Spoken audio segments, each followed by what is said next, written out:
So I've been told that it's geezering when you start talking about how in the old days you used to program IBM 1620 computers with variable word lengths and so forth. But in fact, that's what I've done in my career. I started on an IBM 1620, which is a really funny little machine, and that was 1966.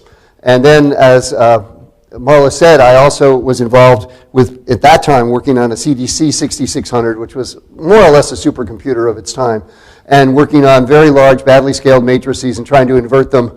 We thought a big matrix then was 1,000 by 1,000. They've gotten bigger. The other thing I did is I did a simulation of anti-ballistic missile systems using that computer to try to find out if one missile going up could hit another missile coming in. And I learned from that Star Wars was never going to work because my simulations, we never hit anything. But if you think about it, when you've got something going up at ballistic speeds, which is about 18,000 miles per hour, they're closing at 36,000 miles per hour. That's 10 miles a second. It's really hard to hit anything when you're trying to close at 10 miles a second.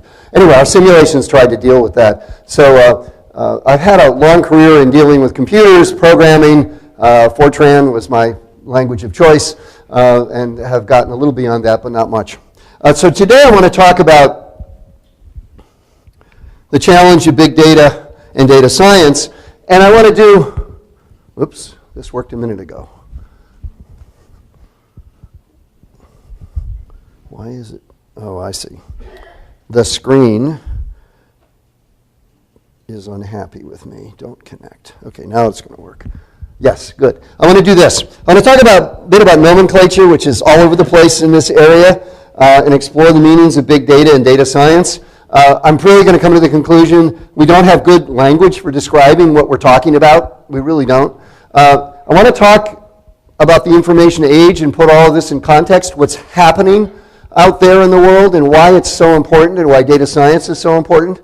I'm going to talk a little bit about societal change that's occurring because of big data. I'm going to define data science to the best I can, give some examples, and then talk about the limits of data science. Maybe make some controversial statements that I'd love to hear people's comments on as I do it. So let's start with nomenclature. So at least these terms, and there's probably a ton of others I could have listed, are out there to describe what we're interested in. There's big data, there's data science, there's machine learning, there's robotics, there's cyber infrastructure. Now when I came and did this workshop in 2005, we were talking about cyber infrastructure. That was sort of the term of choice. I actually still sort of like cyber infrastructure for reasons I'll describe, but even it isn't perfect. But it seems to be a broader term, and it encompasses more, and a lot to be said for it. So the point is, though, there's lots of terms. No one of them really defines adequately what we're talking about.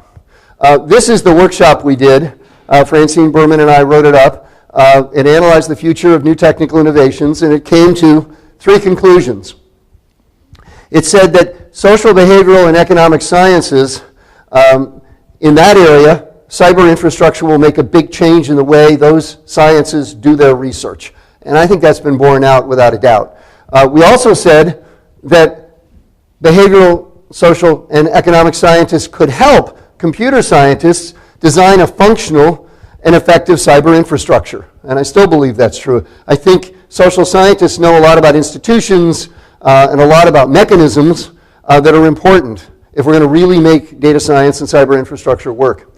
And then it talks about the impact of cyber infrastructure on society and how the social, behavioral, and economic sciences really had to be studying that big changes were afoot, and the world was going to change in a lot of ways. I read the report over just a few days ago just to see what we'd said, and I was sort of struck how we weren't too far off on too many things. It's actually sort of interesting to read what we said about 13, 14 years ago, because I think we had a lot of the trends right. Okay, let me really step back and do something very big here and talk about the information age and what I think is going on. And to do that, I'm going to start with the transportation revolution and use an analogy and talk about how transportation was revolutionized in the 19th century and how that changed society in fundamental ways, and how now we're changing society in fundamental ways because of the information revolution. So these maps are sort of fun. They show you, this is the distance you can travel from New York in 3 days in 1800, and it's a funny little thing, but it's not very far. Then by 1857, you could get a third of the way approximately across the country. And then by 1930, in 3 days by railroad, you could get almost all the way across the country. And by airplane, of course, you could have gotten across the country a little bit faster. But the point here is that things changed radically in about 150 years in terms of how fast you could move things. And how did this happen? It happened because of innovations in engines, so steam engines, internal combustion engines for the automobile, then electric engines, energy sources, coal, oil, electricity, networks really mattered too. Think about the information age and think what the analogies are here. You know, we've got new engines, we've got new energy sources. What's the analogy there? New networks of rails, but in this case the internet, roads and rivers, and then new social norms. One of the interesting things that happened with the transportation revolution is it became clear that you couldn't have every city having its own time zone. There had to be standardized time zones. And that happened because people making up railroad schedules didn't want to have times that were the local time. It just wasn't going to work. So one of the things that happens with these innovations is new social norms have to be developed around them to make them work. And of course we've seen that too. So what did we get? We got changes in world markets and trading, enormously changed the way the world traded across the globe.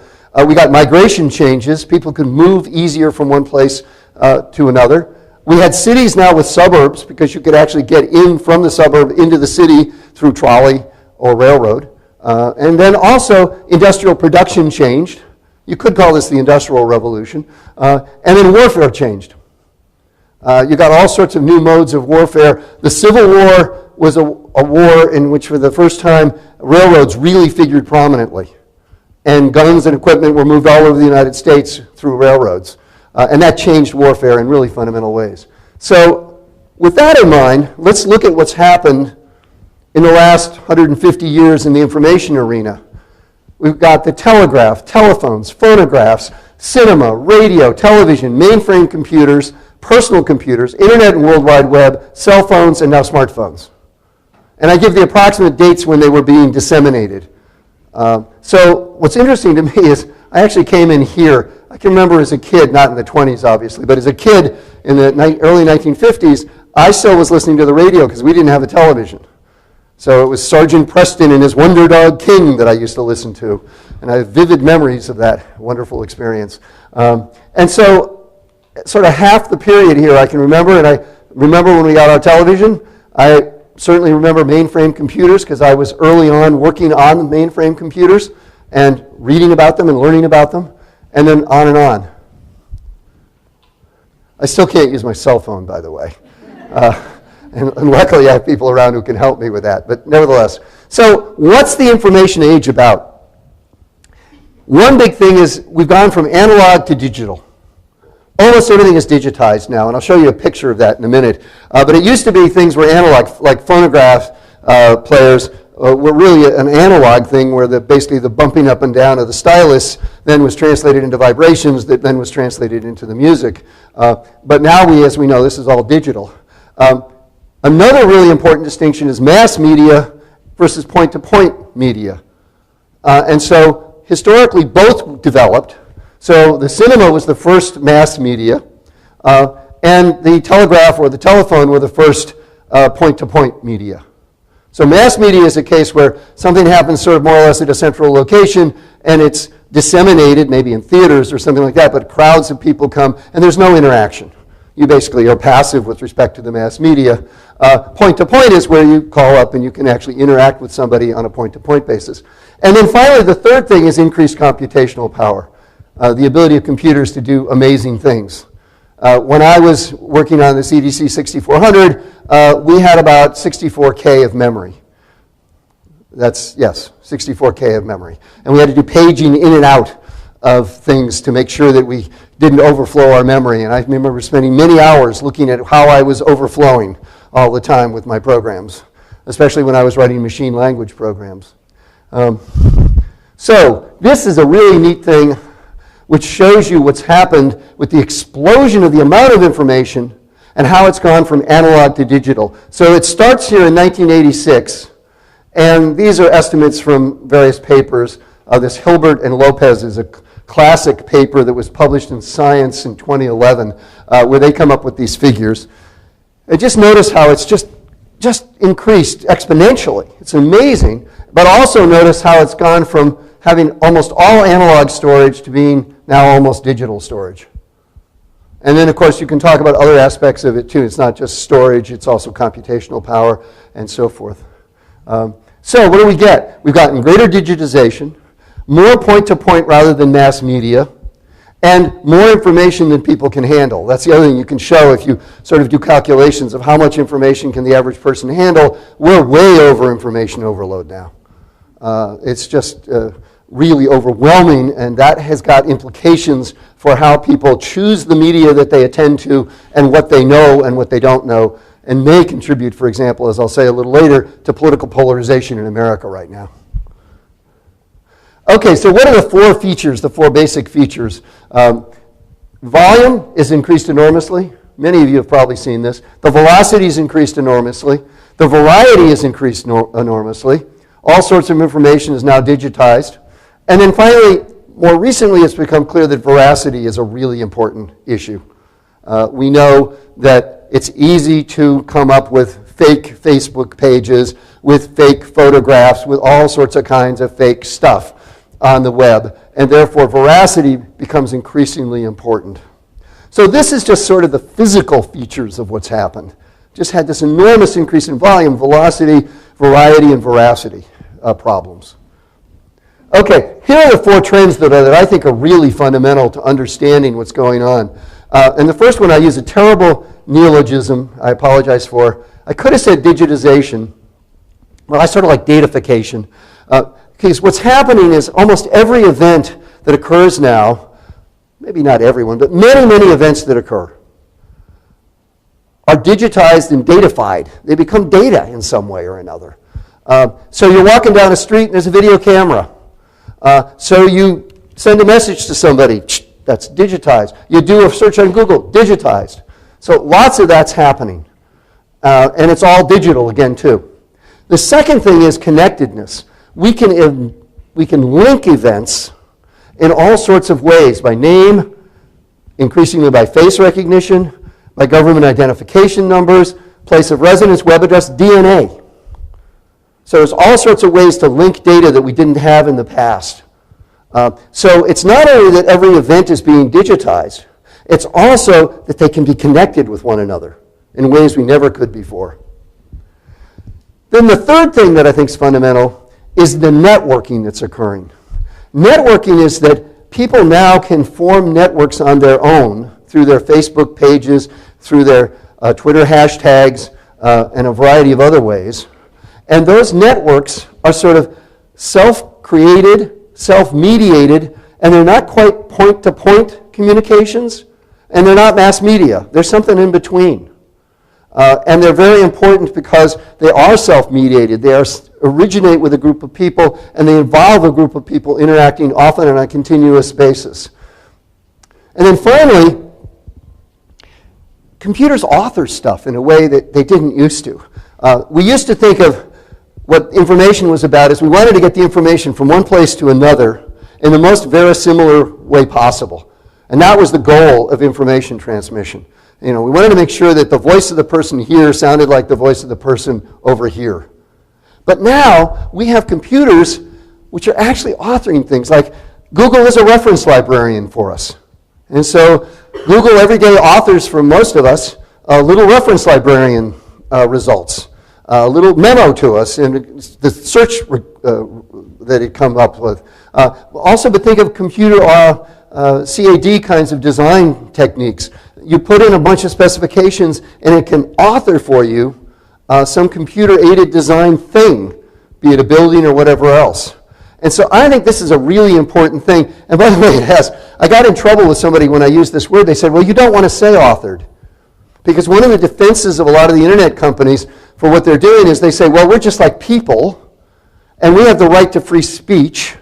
And therefore, when we give you those searches, that's really like anybody exercising their free speech. So you can't complain if those searches you think are biased in some way. Because we can't complain about a particular human being being biased in his or her statements.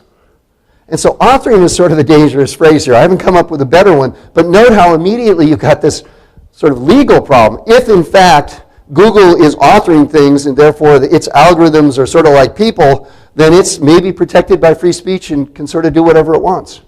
And we've got to think about, is that what we really want? Okay, so now big data. Big data is all over the place. If you look in JSTOR, you find out it was not mentioned at all to speak of in the 20th century. And it wasn't really mentioned until about 2013 or somewhere in through there. And now suddenly it's just mentioned all over the place. And if you put in quotations big data, you'll find lots of big data references. So it's become all over the place. Also, you see it in government initiatives. You see it in the New York Times. In the last 9 months or so, the New York Times has had a whole bunch of articles about big data is doing this, big data is doing that, and so forth. So it's a very common phrase. I personally think it's a really bad phrase because those of us who remembers when big data was matrices that were 1,000 by 1,000 sort of know that eventually we overcame that problem. So today's big data may be tomorrow's small data. So it's not quite clear what we're defining if we define something as big data. So I think a better way to think about it is it's the trends. That's what's really going on. It's the datafication, connectedness, networking, authoring that's important.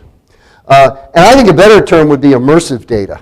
We're immersed in this data environment, and it's suffused with data. And it changes our cognitive world too, as we all know, in important ways.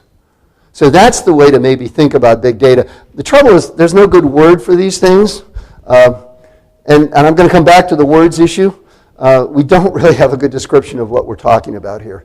So societal change. I want to go through this pretty quickly, but just give you some examples of things that we need to be looking at. I'm going to look at cyber warfare, smart cities, precision medicine, media, and robots and jobs, which I think covers some of the major issues that have come out of what's going on. Cyber warfare. The Stuxnet virus was the one that destroyed the Iranian subterfuges, not subterfuges, centrifuges. and maybe they're subterfuges too, who knows. And it says subterfuges. Clearly that's wrong. It should be centrifuges. Anyway, these were little things that got into, viruses that got into apparently a piece of equipment they were using to test these things and destroyed the centrifuges. So the question is this warfare? There's a big debate among international relations specialists, and I think in the end it's not really warfare, because warfare is usually when a country announces that they just attacked you at Pearl Harbor, as if it weren't sort of obvious. And the trouble with cyber warfare is you really typically don't have an announcement. So the denial of service attack on Estonia by the Russians, and people are pretty sure it was the Russians, and on Georgia at one point, Russia never admitted that they'd done that. But it's pretty clear they must have. And the same thing with this virus. There was never an admission by any country that they did it. But of course it had an impact. So it's probably not right to call this cyber warfare so much as cyber sabotage. That's really what we're talking about. So cyber sabotage, however, is a big issue. These are some of the ads, by the way, that were the fake ads. And Satan, if I win, Clinton wins. Jesus, not if I can help it. Press like to help Jesus win. So, needless to say, how do we find out if an ad is fake? My favorite website during the campaign was the one that said that Hillary Clinton had murdered 50 people. And I kept looking at this in disbelief, thinking, well, after 2 or 3, wouldn't have somebody caught up with her? But apparently not. And it just shows the extent of her power and ability that she could commit 50 murders, and nobody would get onto it, except this webpage. But that's the kind of thing you find out there. So who can police the internet, and how does it interact with free speech? I mean, these are really tough problems. I gave a talk 2 weeks ago on another set of work I do, which is on political participation at the law school, where we were talking about these issues. How can we have free speech in the age of the internet? And what does it mean? Okay, smart cities. There's 3 things that have sort of converged here, and they haven't quite come to full fruition yet, but I think they're going to more and more have an impact. One is digitized administrative data sets. Every city has a ton of these things in every state. which are lists of people who had police encounters, who get welfare, who get food stamps, who get other services from the city, the land parcels that are in the city, and so forth. The second thing is sensors, wireless networks, video cameras.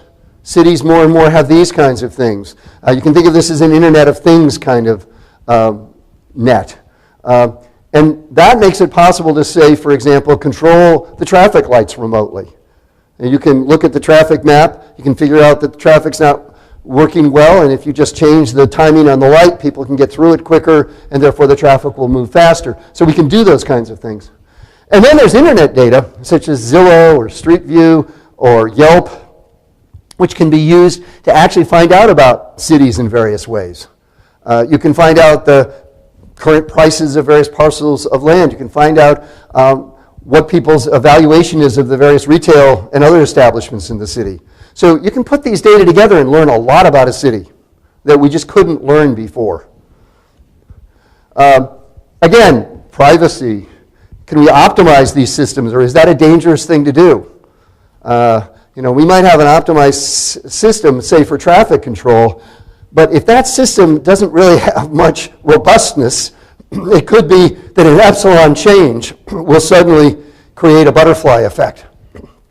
And suddenly everything's in trouble. So you need very robust systems. You don't want to optimize in a situation where there's just sort of an optimum, like this. You want to make sure you're in an area like this, a pretty good plateau, so that lots of changes and it'll still get you pretty close to where you want to be. And who controls the systems? Who gets the information? And as I said, what happens when the systems fail? Okay, then precision medicine. This is the idea that increasingly we think that in a lot of experiments we do, there's heterogeneity. So a drug that on average doesn't work might actually work for some people and not work for other people. So the average is, in an experiment, it doesn't work. But if we just knew about the heterogeneity in the sample, we'd find out, oh, it works for people with this characteristic, but not for those people with that characteristic. And therefore, we could use the drug for the people who have the proper characteristic. And therefore, we could have designer drugs really designed for individuals. Now, that means we've got to know a lot about the individuals, and we've got to know a lot about the characteristics of the drugs and how they interact with those individual characteristics. But that's the idea of precision medicine. Again, the same sets of questions we had before. And now, this is something that people are working very hard on.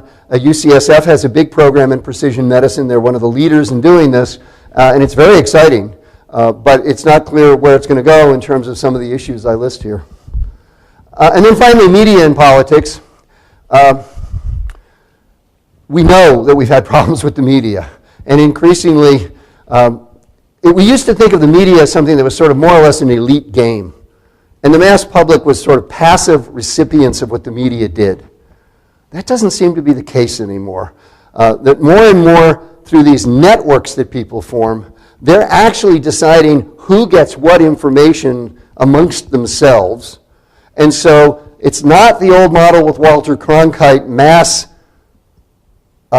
talking to the masses about what's going on in the world. It's a model now where a group of people with similar interests and concerns find out those news services which they like, Fox News, MSNBC, whatever, and they attend to those media and not others. And one of the concerns about this is going to increase polarization in the electorate and make it very hard to break through the walls of certain groups who actually believe that Hillary Clinton killed 50 people, and they are constantly told to go to websites like that and said, here's another website that shows you what Hillary Clinton did. Oh my gosh, this is terrible. So we're not sure what the new model of the media looks like. It's really quite different than what we had in the past. And we're not sure how we're going to have editorial control. It used to be that newspapers, not always, but more or less concerned themselves with the quality of the reporting they did. Right now, it's not clear that many of the internet sources care much about the quality of what they do. Lots of demonstrations of this. And there seems to be no mechanism for policing that quality or enforcing high quality or even giving people a clue about what is high quality and what's low quality. And this is the big problem Facebook and Google and Apple and a bunch of people are facing right now. How do we deal with that problem? Robots and jobs, that's my final one. This is the science fiction one. We don't know yet. I have a 1962 article about automation which says automation is real and it's not a danger to people because robots are not going to replace people. And so far that prediction from 1962 is at least partly correct. It has replaced people in some places, but not certainly entirely. The question is, are we in a new age where we're going to get more and more replacement of people by robots? And this has really deep and profound impacts on society. So for example, people for the first time are talking about should we have government guaranteed jobs or universal basic income because people can't get work. And if we don't do that, they say, there's going to be a large class of people who won't have any support and won't be able to get jobs, and they'll be replaced by robots. And then it leads to questions like, who owns the robots? Should big corporations own all the robots? Or should each of us get a piece of a robot and get returns from that robot? So lots of questions here. Okay, now let me go back to nomenclature just a little bit. This is just some of the things that have come together in the information age to make changes, and it's a pretty odd list in some ways, but I sort of try to go from the stuff that maybe happened earlier to the stuff that's happened more recently, and also sort of from hardware through software through finally various kinds of things on the web like Facebook, Amazon, etc. And notice all of this stuff comes together. And I don't think we have a good word to describe this except the information revolution. I think cyber infrastructure may be the best phrase. Big data certainly doesn't encompass it, and data science doesn't either. So anyway, and all of these things are working together to create these incredible data sets and these incredible opportunities to study things and to learn about things and to change things. Okay, defining data science. This is a very famous Venn diagram that Drew Conway has put together, which has basically computer skills, math and statistics, substantive expertise with data science at the center, at the triple overlap. And that's not a bad definition of data science in some ways, but I don't think it gets at the nuanced definition of what's going on. So I came up with this, and that these are the elements of data science. There's data gathering, preparation, and exploration. There's data representation and transformation. There's computing with data. There's data modeling. There's data visualization and presentation. There's data archiving, indexing, and search, and data governance. And then there's science about data science. And some of my sources for this list are John Tukey's famous article, The Future of Data Analysis, worth reading because Tukey was really smart. William Cleveland has an article called Data Science, which has a subtitle that's about how we should transform statistics into being data science. Jim Gray, who was a computer scientist, The Fourth Paradigm, where he argued there should be data-driven science, and that was one of the big new changes in the world. And then David Donahoe, I think, has the best synopsis of all this, 50 Years of Data Science, where he argues that, in fact, statistics should be thinking about becoming more data science. Now, here's part of the problem with that, is that if you look at these steps, and here I'm making gross simplifications. Please don't get offended if you think, no, my discipline actually does that too. But I think in a gross sense, this is right. The data gathering, preparation, and exploration is usually the substantive fields. You know, the statisticians are not going to be thinking about what the sensor looks like in the satellite, or the sensor looks like in the field, or what the census form looks like even though statistics was started as the study of the state and really actually was involved with developing censuses. But statistics is pretty far away from that today. Data representation and transformation, I think that's very much computer science. Computing with data, computer science. Data modeling, I think that's where statistics is centrally located. Data visualization and presentation, that's often media laboratories, although some statisticians have done that. And the data archiving, indexing, search, and governance, library, and information schools have focused on that. So the point is here, we need data science because we've got to bring all these folks together. It's not just any one discipline. It's not just computer science. It's not just statistics. It's not just the substantive fields. It's not just the information schools. So, okay, examples of data science. Well, let me start with just examples of types of data and talk a little bit about what's good in it. So I'm really making a switch now. I'm now talking about data and a little bit about what's good and bad about them and so forth.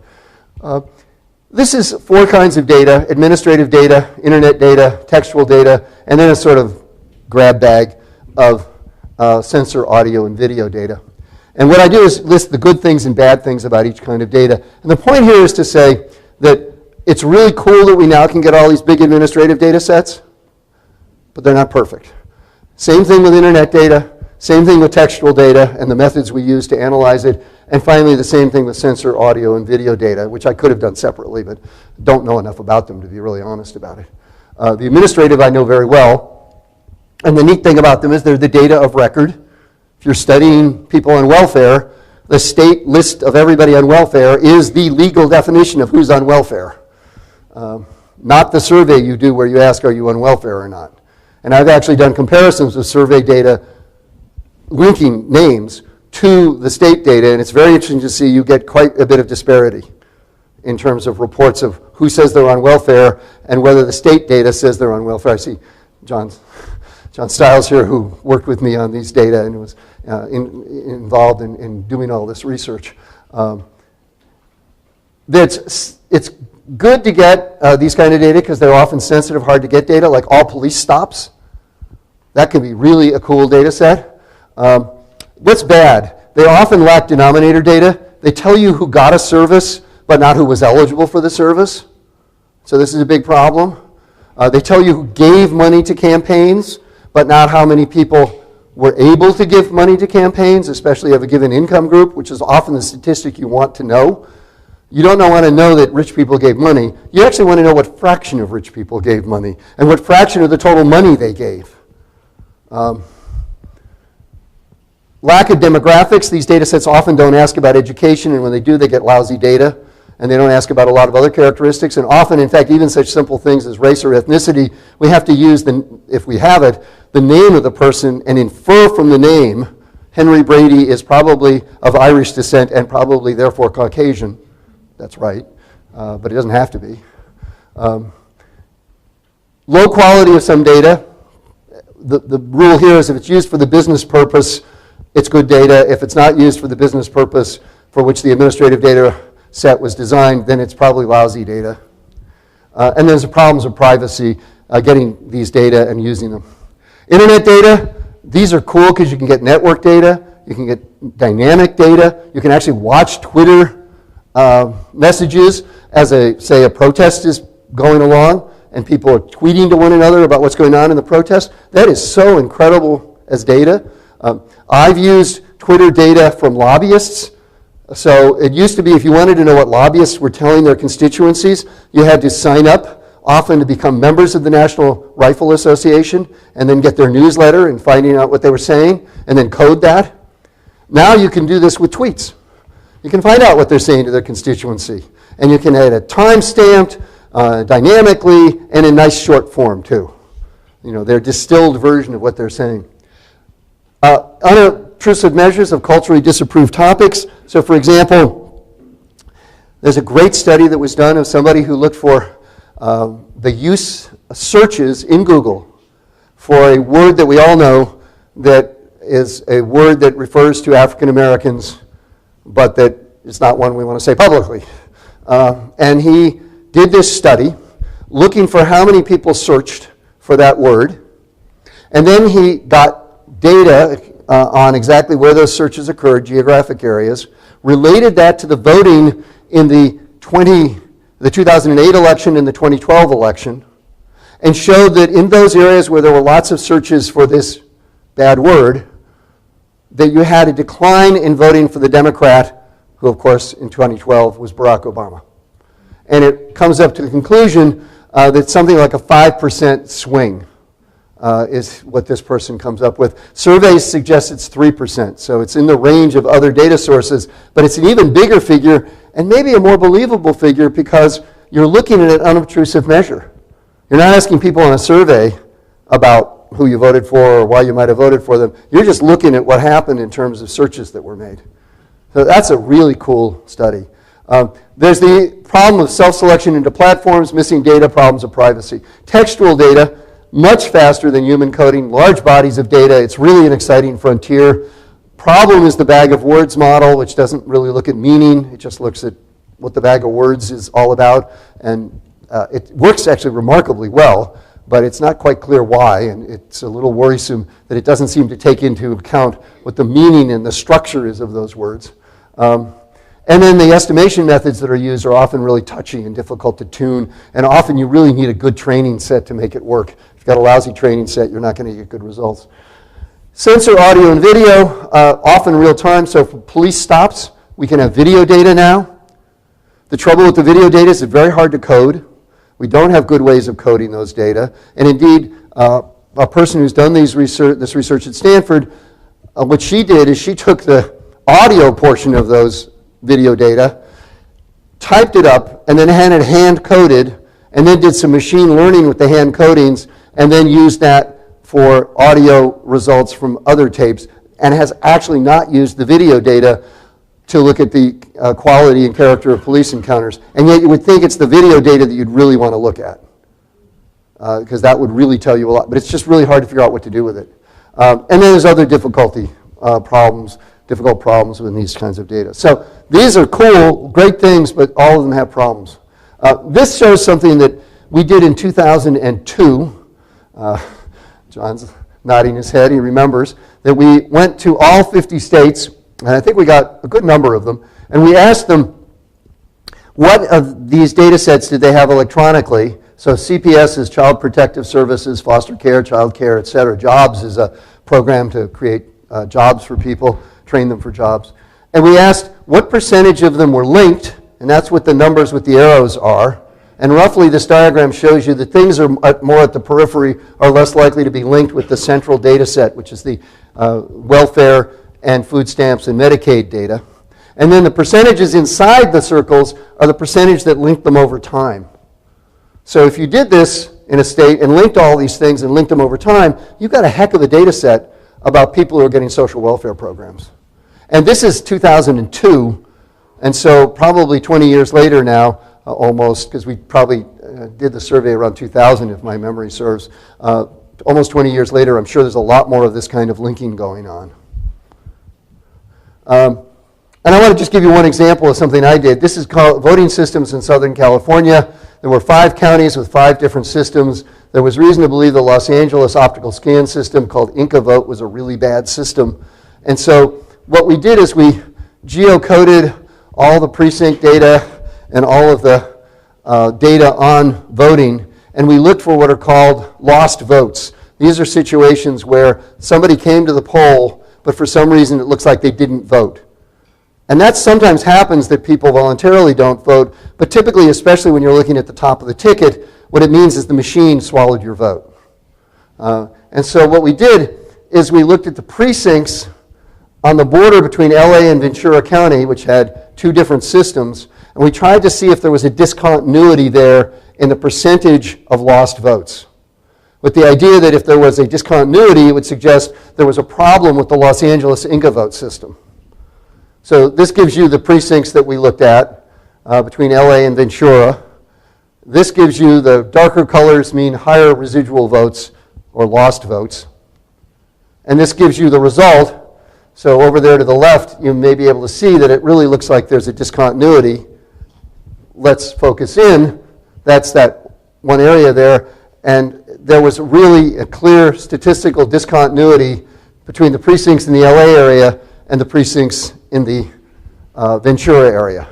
And this is the kind of thing we couldn't have done before we had all the ability to deal with these kinds of large data sets and do this kind of stuff. And by the way, we also added controls for census tract characteristics and so forth. And the net result is there's pretty strong evidence that IncaVote was a really lousy voting system. No.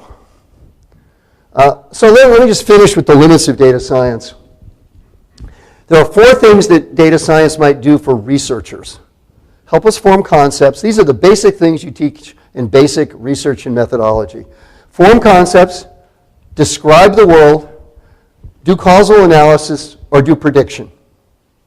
I would say those are the four basic things that we typically want to do with social science studies. And I'm not going to go through all of this, but I think that data science can help us form concepts and provide measures of them, but it's not really an answer to all of our problems. There are limits to what data science can do, and I say the basic problem remains that when you form a concept, it's really deep problems having to do with, are you doing this inductively or deductively, phenomenologically or ontologically? I could go through what all these mean, but what are you really doing here? These are deep concepts. It's not clear that machine learning is going to help us that much to get better concepts. Maybe, but in a way it's like what we've done for years, which is factor analyze a set of data and come up with dimensions and concepts and claim that we've got something. And there was a wonderful article about 30, 40 years ago called Tom Swift and His Electric Factor Analysis Machine, which was all about the dangers of doing this. Description, new data sources that I've just described earlier allow us to describe things we just could not describe before. So it's really exciting. But be careful. Lots of data doesn't mean it's representative. Might not be representative. And it's hard to really know your data when there's so much of it. And this is why new visualization methods are really important, if we can find ways to cut data and get at it. Now let me go to prediction and causation. I talk in the paper about how there are really people out there who are arguing that lots of data and lots of correlations can substitute for careful causal analysis. I think that's total nonsense, and it's a very dangerous thought. And then there's the thought that machine learning can divine causal relationships, and I think that's extremely unlikely as well. I think good design can get you causal relationships, and machine learning might help you as you analyze the data from the good design, but it's really the design which helps you get the causal relationship. And then there's a third argument about why you should focus on prediction, which is causal inference is hard, so we should focus on prediction. This one I have some sympathy with. And actually the economists about 30 or 40 years ago started doing a thing called vector autocorrelation, autoregression actually, vector autoregression, where they basically said we can't predict, we can't do causal analysis, let's just do predictive analysis. And that was because they were so distressed with the failure of structural equation modeling to really solve some of the problems they had. And then that approach is actually slowly but surely inched back towards causal analysis in some interesting ways.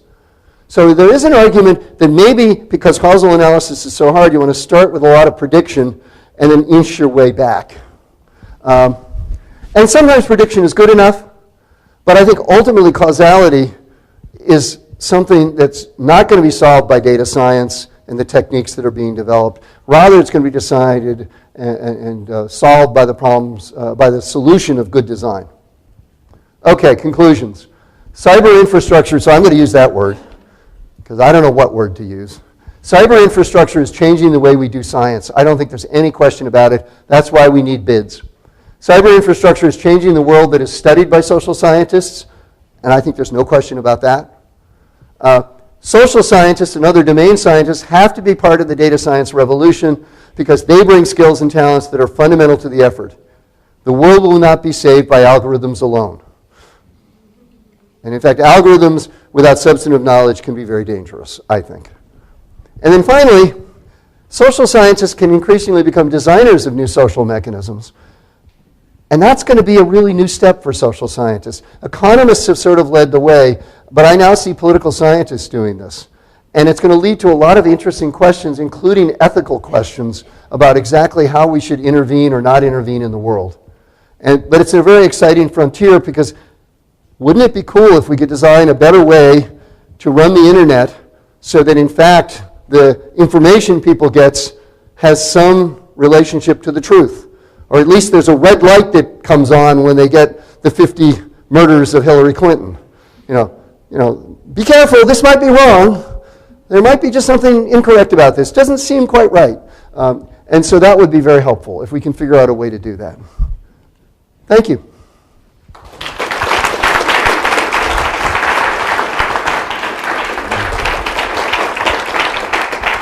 So questions.